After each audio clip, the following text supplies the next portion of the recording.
Boa noite a todos. Na aula de hoje vamos falar sobre plágio. Você realmente sabe o que é plágio? Vamos estudar de acordo com a cartilha da URC que foi disponibilizada para vocês, né? Então, plágio acadêmico se configura quando um aluno retira, seja de livros ou da internet, ideias, conceitos ou frases de outro autor que as formulou, publicou, sem lhe dar o devido crédito, sem citá-los como fonte de pesquisa. Então, gente, isso é uma coisa muito séria, é uma coisa que a gente acaba fazendo sem ter conhecimento do que é plágio. Se a gente voltar um pouquinho lá no ensino fundamental, no ensino médio, a gente vivia fazendo copia e cola, desde as séries iniciais lá, quando a tia pedia lá para o aluno fazer um trabalhinho de escola, e ele chegava em casa e quem fazia? Era o pai e a mãe, porque ele estava sendo alfabetizado. E naquele momento ali, o pai e a mãe estavam simplesmente o quê? Fazendo recorte de uma figura, de uma imagem, sem citar de onde tirou aquela imagem, copiando um trecho de um livro, da internet para o aluno, porque ele está começando a ser alfabetizado, mas isso a gente toma conhecimento na universidade, porque no ensino fundamental, ensino médio também, faz-se muito plágio. O famoso copia e cola, quando o professor passa um trabalho e aí o aluno vai lá, retira da internet na íntegra, sem dar crédito ao autor da obra. Aí um ou outro, às vezes, coloca a fonte no final, copia e cola, coloca a fonte, mas isso também é crédito, porque eu estou tirando na íntegra sem citar, fazer citação, que a gente vai aprender hoje também, tá? E isso, eu fazendo plágio, eu estou fazendo o quê? Uma violação dos direitos autorais de outrem, né? Não estou dando crédito ao autor da obra. Isso tem implicações civis e penais, e o desconhecimento da lei não serve de desculpa, pois ela, a lei é pública explícita. Então, compete a nós, professores, educadores, estar educando nossos alunos em relação a como elaborar um trabalho. Isso já deveria ser feito lá nas séries iniciais, no ensino médio, porque o aluno ele toma um susto quando ele chega na universidade e ele vê que realmente tudo que ele estava fazendo era plágio. E agora não, agora ele tem que ter mais seriedade nos seus trabalhos, que ele tem que fazer um trabalho de conclusão de curso. Se esse trabalho for plagiado, ele fica reprovado, né? Tem as questões dos direitos autorais também, então é uma coisa muito séria para a gente poder, a partir de agora, na universidade, tomar esses cuidados.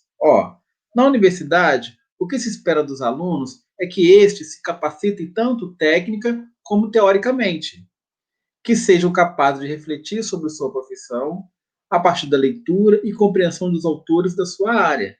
Então, a universidade você vai fazer muita leitura, você vai poder associar teoria e prática quando estiver fazendo estágio, né, baseado na teoria que você está aprendendo, o que dá para colocar em prática já no estágio, no seu local de trabalho, tá? Então requer muita leitura e disciplina do aluno, que são muitas informações que vocês vão adquirindo e tem que transformar toda essa informação em conhecimento, mas sabendo escrever corretamente. Se não foi você que disse, diz quem escreveu, fazendo a citação, dando crédito ao autor da obra. Faz parte da formação dos alunos que esses sejam capazes de articular as ideias desses autores de referência com as suas próprias ideias. Então, para você ter um embasamento teórico, você precisa ler, como eu disse, bons autores, autores relevantes à temática que você está estudando, para justamente você, assim, ver as ideias que os autores estão te passando e você conseguir o quê? Já ter as suas conclusões baseadas na ideia desses autores. Direitos autorais. De acordo com o Código Penal, contra o direito autoral, é previsto no artigo 7, 22, 24, 33, 101 e 110 e 134 e 136, direitos do autor formulados pela Lei 9.610 de 98 e a 299 por falsidade ideológica. Então a gente tem que tomar muito cuidado, porque a gente pode ser o quê? Processado, uma vez que você está pegando um texto como sua autoria, e na verdade não é de sua autoria, é de outro autor que realmente registrou, publicou, e ele pode desconfiar que aquele texto ali foi tirado partes do que ele escreveu e procurar os seus direitos e incriminar a pessoa que está fazendo o uso de texto, de livro, do que for ali, um parágrafo, um capítulo que você está te retirando sem dar o crédito ao autor da obra. Então, cuidado com isso daqui para frente, hein? Bom, o plágio tem seus tipos. De acordo com a cartilha da UF, que vocês estão estudando, nós temos o integral, o parcial e o conceitual. O integral é quando você copia, palavra por palavra, de um trabalho inteiro, sem citar a fonte de onde tirou. É o famoso copia e cola, o que mais a gente faz é o integral. Na nossa prática aí, escolar, a gente está usando muito plágio integral. Né? É uma coisa que a gente tem falado muito com os alunos, principalmente quando ele vai chegando lá no quinto período, que ele tem que fazer o TCC, às vezes o trabalho não está bom, porque a gente tem um antiplágio, um programa que a gente roda o trabalho de vocês para saber se tem plágio, é um programa que nos ajuda também, porque são vários trabalhos que a gente tem que estar fazendo orientação ao longo de cada semestre. Então, a gente usa antiplágio para identificar se realmente aquele trabalho está sendo plagiado, um texto, um parágrafo, um capítulo, enfim.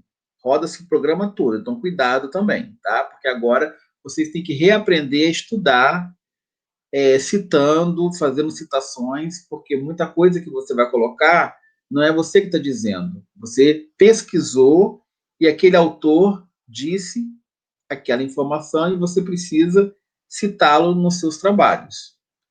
Parcial. Ocorre quando o trabalho é um mosaico, formado por cópias de parágrafos e frases de autores diversos, sem mencionar as suas obras.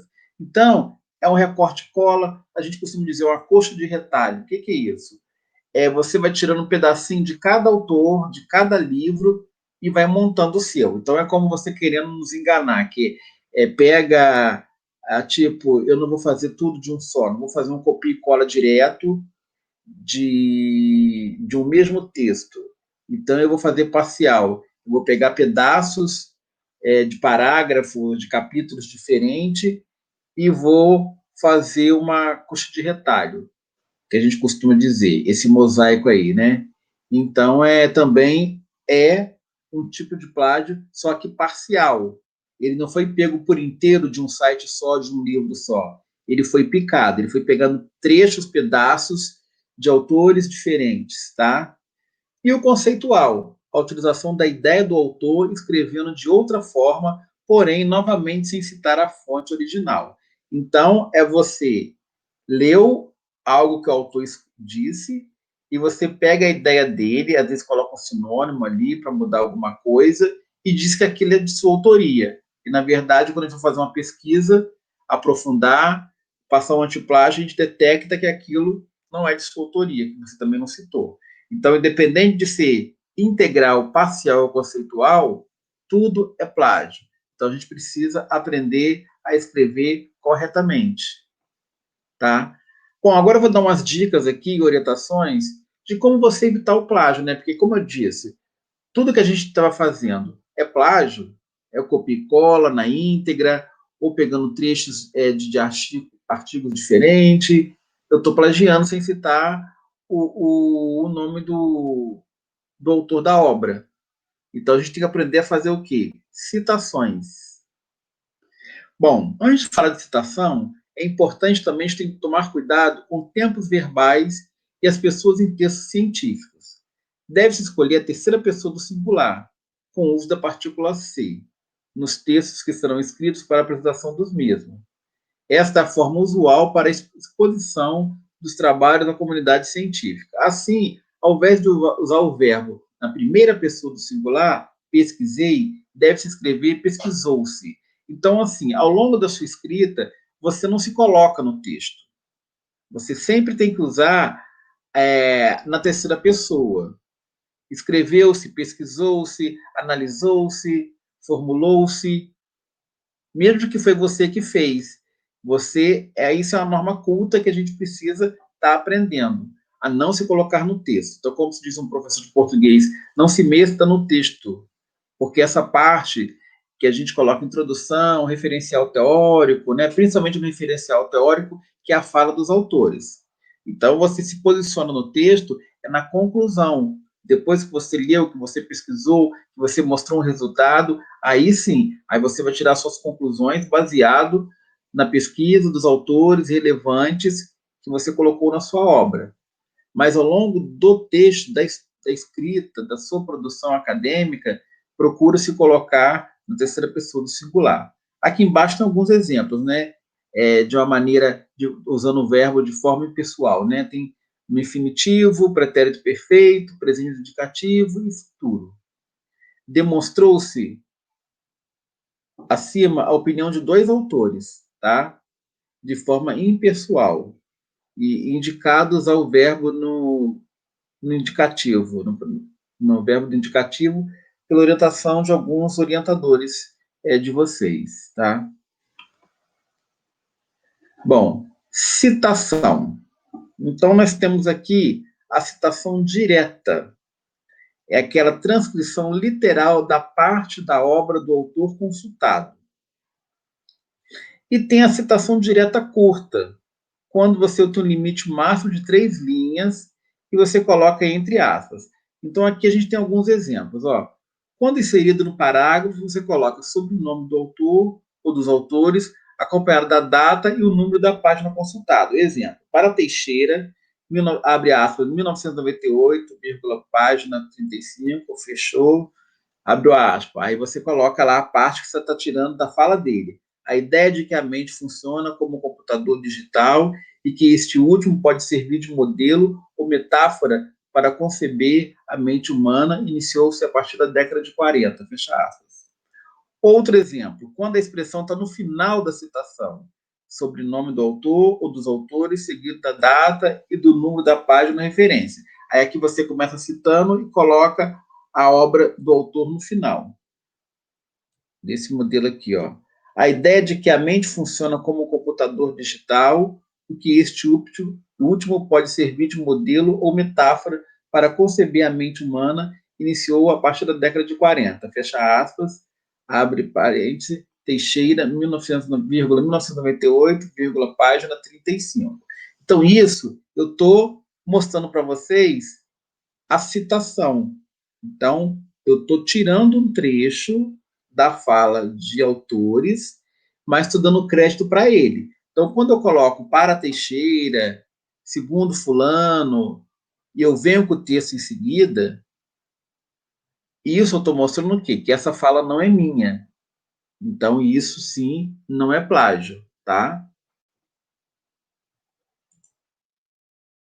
Citação direta longa. As citações diretas, com mais de 3 linhas, deve aparecer em um parágrafo distinto, com espaçamento simples entre as linhas e um recuo de 4 centímetros da margem esquerda, com fonte 10. Então, aqui eu tenho um exemplo. Ó. Aqui seria uma citação com 4 linhas. Aí, nessa citação com 4 linhas, eu teria que fazer o quê? O recuo de 4 centímetros, que fica daqui para cá mais ou menos, né? Seria a parte de formatação, quando a gente faz no Word, tudo bonitinho, as regras da BNT. E eu diminuo aqui o tamanho da fonte, né? O texto vem 12 e a fonte da citação aqui com 10. Quando eu abro o colchete, 3 pontinhos e fecho, significa que essa citação aqui, ela não para aqui na palavra suporte. Ela tem uma continuação. Mas aí, o que eu fiz aqui? Até esse pedaço aqui, esse trecho que eu tirei, está relevante para o meu trabalho. Então, necessariamente, eu não preciso de continuar. Mas eu tenho que informar que a parte que eu estou retirando, o suporte não é o ponto final.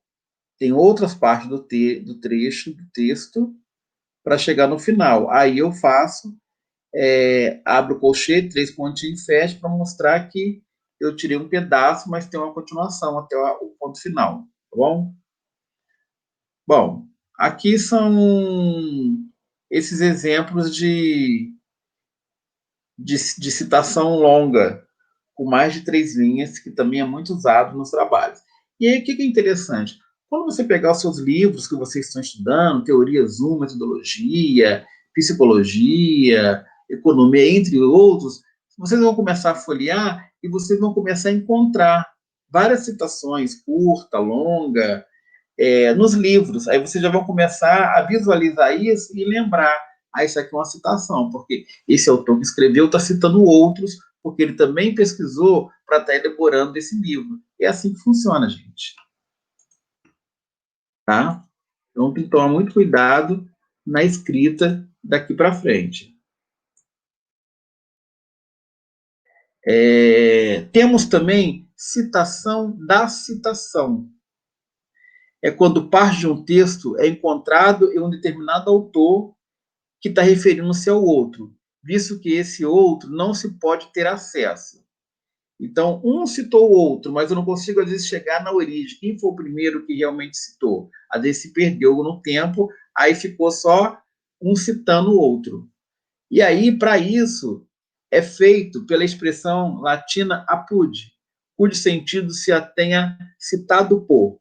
Então, eu uso lá, igual, por exemplo, no exemplo 1 aqui, ó, para April, 1994, Apud, Moreira, Silva, 2002, página 39. Então, citado por Moreira.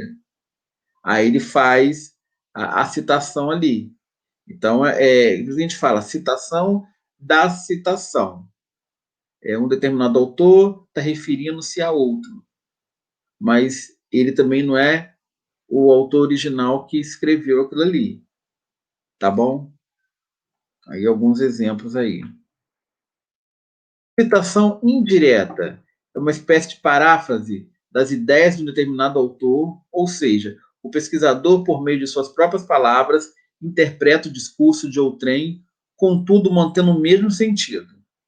Outro aspecto que deve ser levado em conta é a necessidade de o autor ou os autores e o ano em que a obra foi publicada serem mencionados. Observamos dois exemplos.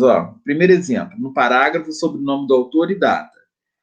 Aí você coloca lá, independentemente do nosso conhecimento, segundo o Apple, aí abre parênteses, 1994, Apud, citado por Moreira, Silva, 2002, o currículo, aí escreve, fecha aspas no final. Depois, no final do parágrafo, aí você começa lá com o texto que você retirou e no final do parágrafo você faz a citação. Exemplo de elaboração de referência bibliográfica. Então, referências de livro. Então, eu tenho que pegar todos os elementos possíveis para eu citar. Então, o autor, o coordenador, organizador do livro, editor, aí escreve primeiro o sobrenome paterno do autor em caixa alta, e a seguir o restante do nome após uma separação por vírgula.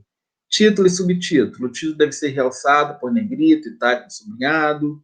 Número da edição, a partir da segunda edição. Não se usa o sinal de decimal. Local da publicação, o nome da cidade que foi feita a obra. Editora, só se coloca o nome da editora, não se coloca a palavra editora, tá? Ano de publicação é o ano que a obra foi editada. Número de volumes, se houver, né, mais de um volume. Paginação, quantidade de páginas da obra. Número da série, número de publicação da série, entre parênteses. Tá? O alinhamento deve estar toda à esquerda da referência. Em obras avulsas são usadas as seguintes abreviações: ORG ou OEGS, organizadores, ED, OEDs, editores, CORD, CORDES, coordenador, coordenadores. Então vocês começam a observar que é muita coisa, é muita norma. Mas isso, com o tempo, vocês vão estar familiarizando melhor com isso. Por isso que a gente fala assim, né? Você recebe muita informação e aos poucos precisa transformar tudo isso em conhecimento na hora da escrita. Outros exemplos aqui, ó. Autor, pessoa física. Então, o nome do autor é aqui, Adriana Flávia Santos de Oliveira. Então, é o último nome que vem como primeiro em caixa alta, ó, Lima, vírgula, Adriana Flávia de Oliveira, aí o nome do livro, aí, por exemplo, para a escolha e alfabetização, 2 pontos, uma proposta baseada em Paulo Freire e Piaget, seria o quê? Um subtítulo desse livro. Editora Petrópolis, Vozes, 1966, 228. E aí vai, por exemplo, aqui tem outro autor, Japuaçu, Hilton F., O Mito da Neutralidade Científica, Rio de Janeiro, Imago 75. Então é sempre assim, o sobrenome do autor, caixa alta, o último, seguido do nome do livro, ou se o livro também tem título e subtítulo, coloca o subtítulo e as outras informações que tiver, editora, volume, ano, quantidade de página. Bom, até 3 autores, você coloca o nome dos 3, né? Então nós temos aqui Costa Maria Aida B, Jacoude Vera, Costa Beatriz. Então ali são 3 autoras, onde o último sobrenome de cada uma delas vem como caixa alta, seguida do nome do livro, do subtítulo, a cidade que foi feito, editado,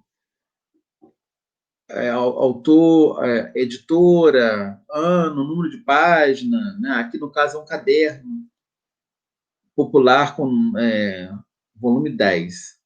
Observação, no exemplo acima, o livro pertence a uma coleção. Caderno de Educação Popular 10. Quer dizer que o nome da coleção é Caderno de Educação Popular, e o número desta obra da coleção é 10. Tá?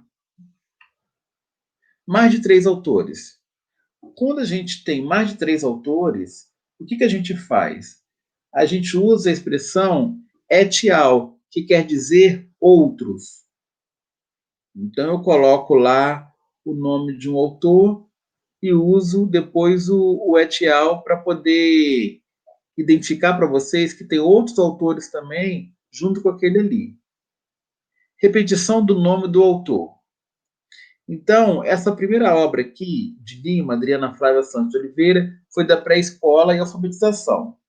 E a mesma Adriana Lima, Adriana Flávia Santos de Oliveira Lima, também publicou avaliação escolar. Aí na frente desse traço, seguindo da publicação anterior, eu sei que é da Adriana também, dessa Adriana Flávia Santos de Oliveira.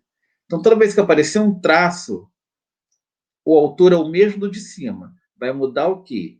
O título, o subtítulo, se houver, editora, o ano, entre outras informações que tiver. Tá? No caso de dissertação e tese, então você vai usar muito isso, né? Que às vezes você pega um trabalho de conclusão de curso na internet, no Google Acadêmico, no Cielo, onde você vai encontrar muita tese, muita dissertação. E aí, como é que você faz isso? Ó, aí aqui vai ter o nome da pessoa, né? José Luiz de Paiva Belo. Então, em Belo José Luiz de Paiva, é a tese dele.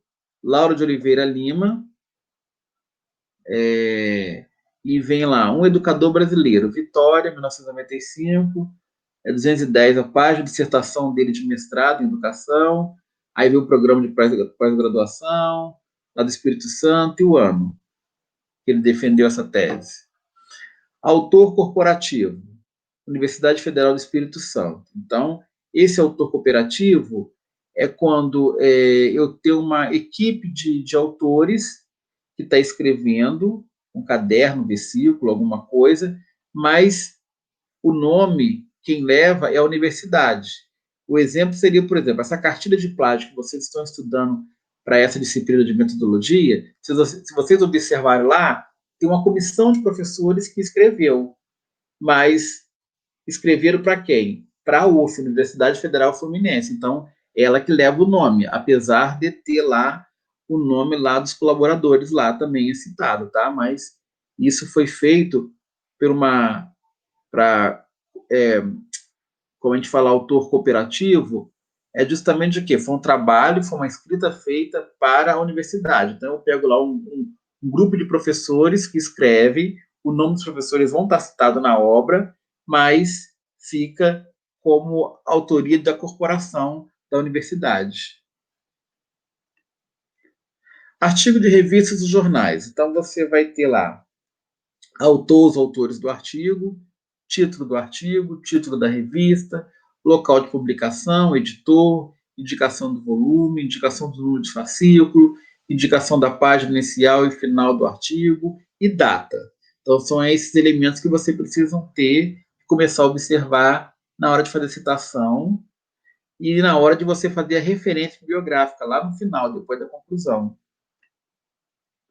Artigo de um autor, então você coloca o nome do autor, aí o nome do artigo, as informações que você tiver lá, a cidade, o volume, as páginas, o ano, tá? Artigo não assinado, sem nome de autor. Então, você pega lá, o que você faz? Não encontrou o nome? Então, você coloca em maiúsculo a primeira palavra significativa do texto. Então, assim, ó, aí você colocou a energia. É como se fosse aquela palavra-chave que você achou, porque não encontrou o texto, desculpa, o autor, de quem é a autoria. Mas você pegou as informações que você tinha, baseado no título, e aí você começa pelo título e vê a palavra-chave lá que se inicia para colocar em caixa alta. Artigo de jornal assinado. Então, tem autoria naquele jornal? Então, você coloca lá o nome do autor, a entrevista concedida, né, almanaque, Rio, número do versículo, páginas, ano. Artigo de jornal não assinado sem o nome do autor. Então, aqui é a mesma coisa. Mulheres têm que seguir código rígido. O Globo, Rio de Janeiro, primeiro caderno, página 40, 31 de janeiro de 93. A referência do mês é reduzida apenas a 3 letras em um ponto. Né? Então, o mês de janeiro ficaria sendo Jan. O fevereiro, Feve, e assim por seguinte. Né? Então, os meses a gente costuma usar as 3 iniciais aí do mês, exceto maio, que tem que escrever o mês todo, as letras todas, porque não dá para deixar só maio, para deixar sem o O. Tá? Então, são coisas assim. Confesso a vocês que no início é complicado, é chato. Eu também, quando eu comecei, eu falei: meu Deus do céu, não estou entendendo nada. É isso mesmo, a gente não entende nada, parece assim que é uma outra língua, porque realmente a gente não tem esse hábito de ter aprendido isso em séries anteriores. Aí a gente veio adquirindo isso na universidade. No início eu sei que é difícil, mas com tanta prática, com tanto zelo de vocês e dedicação e empenho, daqui a pouco vocês vão começar a entender melhor. Publicações periódicas, coleções inteiras, né? Aqui são exemplos de coleções inteiras, somente uma parte da coleção, né? E você coloca lá Educação em Ciências Sociais, São Paulo, as informações que você tem, somente uma parte de uma coleção, fora educacional, aí o nome do título, a fundação, versículo, tá? Essas informações que vocês vão estar observando a cada referência que vocês forem fazer. Outros exemplos que a gente usa muito, ó, decreto, lei, portarias. Aí, quando é decreto, lei, portaria, você começa com Brasil. Brasil, pô. Aí você põe lá o número do decreto, o número da lei e vê de onde você tirou aquilo ali. Diário Oficial, da internet. Parecer e resoluções. Então, você coloca lá, Conselho Federal de Educação, aí o parecer, o número do parecer, a mais as informações que você tiver lá, se teve algum relator, quem fez esse parecer, anais de congresso no todo. Aqui a gente costuma ter muitos seminários, né, que a gente pega para poder ter um embasamento teórico, usando também para as nossas leituras. Seminário de Projeto de Educação, 24 de outubro de 96, Rio de Janeiro, anais do 5º Seminário de Projeto de Educação, Rio de Janeiro, Fórum de Ciência e Cultura, UFRJ, 1996. Obra de referência, né? Quando eu estou pegando aqui, ó, o dicionário, educação, ao uso coloca lá o nome do dicionário, título, subtítulo, as informações, editora, ano, página, enciclopédia, a mesma coisa, tá? Internet, exemplo de referência dessa página sobre metodologia científica. Então, isso foi tirado do site Pedagogia em Foco. Então, é como se fosse assim, você foi no site Pedagogia em Foco, encontrou essa estrutura de apresentação de trabalho escrita por Belo, José Luiz de Paiva Belo. Então, é como se você pegou esse artigo todo, aí você, no artigo, você vai encontrar, né? Quem escreveu, José Luiz de Paiva Belo. Qual o título? Estrutura de apresentação do trabalho em Pedagogia em Foco, Metodologia Científica, 98. Aí você coloca atualizado, a última atualização que teve, o acesso e o site que você encontrou, onde ele estava disponível, tá? Então, quando for da internet, eu sempre tenho que colocar no final o acesso e onde ele foi disponível, qual site que você encontrou aquele artigo. Outro exemplo aqui, ó, Barbosa, Lúcia, Martins, et al., 4 pessoas ou mais. A representação social do professor sob o ponto de vista do aluno, revista Aprender Virtual. Marília, dezembro de 2003. Disponível em, acessado em, tudo tem que colocar. E é isso, gente. Obrigado pela participação de vocês. Acredito que, assim, essa aula, assim, foi um pouco complexa, tem muita coisa para a gente ver. Eu dei apenas uma pincelada. A gente vai ter outros momentos para poder estar voltando nisso aqui. É só porque, como vocês estão começando a fazer as ADs de vocês, para vocês já começarem a entender que plágio é uma coisa séria, que a gente precisa dar crédito da obra, procurar fazer certinho ali a citação, tudo que eu citei no meu texto, eu tenho que fazer referência no final, para justamente o quê? Eu fugir do plágio. E assim vocês vão aprendendo a fazer a escrita correta. Ok? Então, obrigado pela participação de vocês. Agradeço mais essa noite e até a próxima aula.